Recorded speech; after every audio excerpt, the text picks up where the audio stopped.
I'm Scott Yu. Come with me to discover the greatest music ever written, like you've never experienced it before.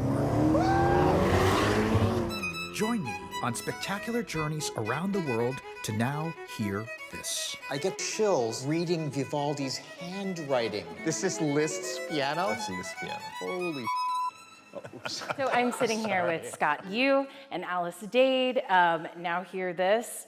We love the show. Everybody loves the show. It's just amazing how the journey you take us on in each episode. I mean, talking about, of course, music and history and cultures and architecture and cuisine, everything jam-packed.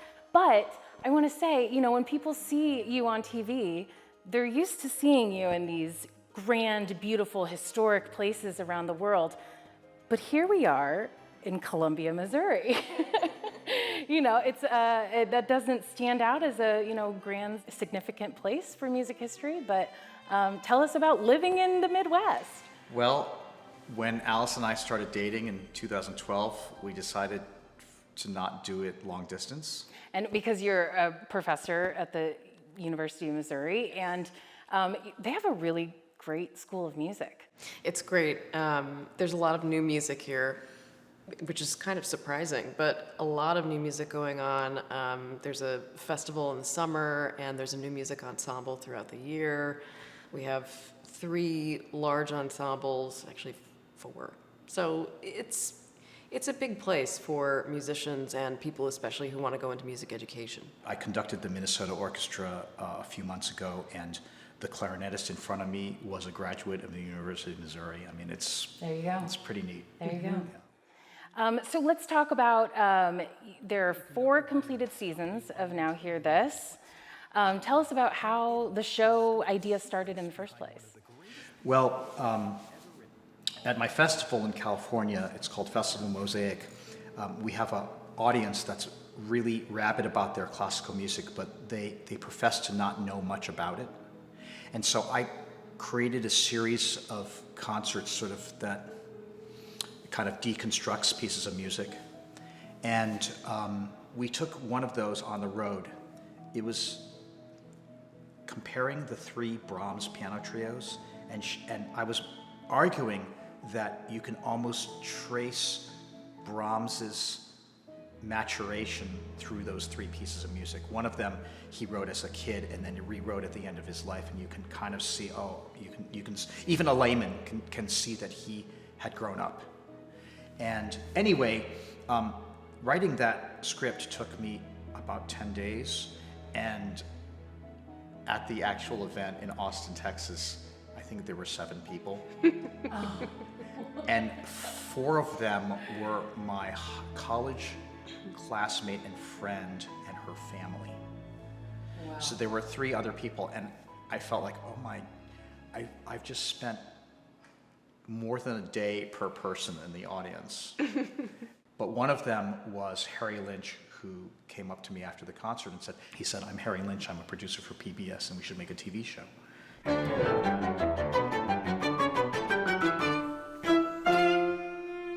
8 months later, we were shooting the pilot in Milan, and that was it. I'd never been on camera before. It was a very strange situation to have cameras pointed at me.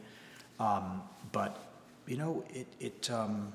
both of us are experienced collectors. We like to experience something new, eat something new, drink something new, meet a new person, and so it's kind of an ideal job for both of us, and we get to do it together, which is great. So it's been amazing. And you're reaching more than 7 people now. Right. In that first much more. And that's what I love, the way you say, like, deconstruct for the average person listening. I'm thinking about the very first episode in Vivaldi 4 Seasons, and you're out in the field recording the birds and the dogs barking and relating that to why the music is the way it is. This way. Yeah, and like sticking your broom in there and seeing if we can get a cuckoo. Yeah. The passage is describing a very sort of primitive animal, this cuckoo, right? And it's just 2 notes, but he adds enough other notes to make it sound cool, right? Right. These pieces of music tell a story that is relevant to us today. There is a reason why this music has survived until 2023. There is a reason. The experiences of these composers, maybe they don't involve TikTok or an iPhone, but they still have human experiences that are unchanged for centuries and really millennia. Actually eating food that Beethoven ate, his favorite meal, that makes Beethoven more three-dimensional. You know, he's not just this idea that we have. And I think that music gives us another perspective of people, of culture. It's unfortunate that sometimes people who haven't had the opportunity to be around music, they may kind of be put off by it. But the hope is that this show will reach a larger audience. And this is not your full-time job. You're teaching, you're conducting in Mexico City, and I mean, that's really exciting for viewers to know that there are more episodes coming, but it's very demanding on your schedules. And how much longer do you think you will continue?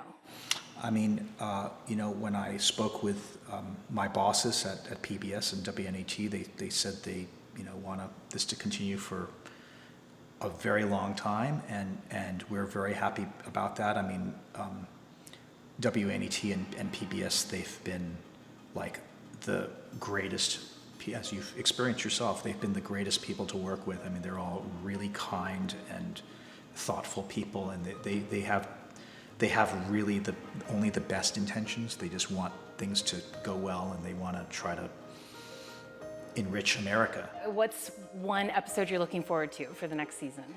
Well, we just finished shooting an episode at Alice's alma mater at Juilliard, and we followed around this little 8-year-old boy. Oh my He was goodness. so cute, such a little comedian. Oh my gosh. And an amazing pianist, excellent. Wilson Liu, and we played a Mozart sonata, violin and piano. That was the first piece that I played in public when I was 8. Wow. So Full circle moment. Full circle, and the mother was really cool. Yeah. And hearing you both talk about all these relationships and people that you've met around the world, I mean, I think that speaks even more so to the fact that music connects us all, right? You don't have to be in the same culture and speak the same language, but you all bond over music. Universal language, I mean, that's overused, but really you do not have to, you can actually be mute and still play music with somebody else, because it is a form of communication. Well, we're looking forward to the next season of Now Hear This. Scott, Alice Dade, thank you so much for joining us. Thanks, Brooke. Thank you, It's Brooke. an honor to be with you.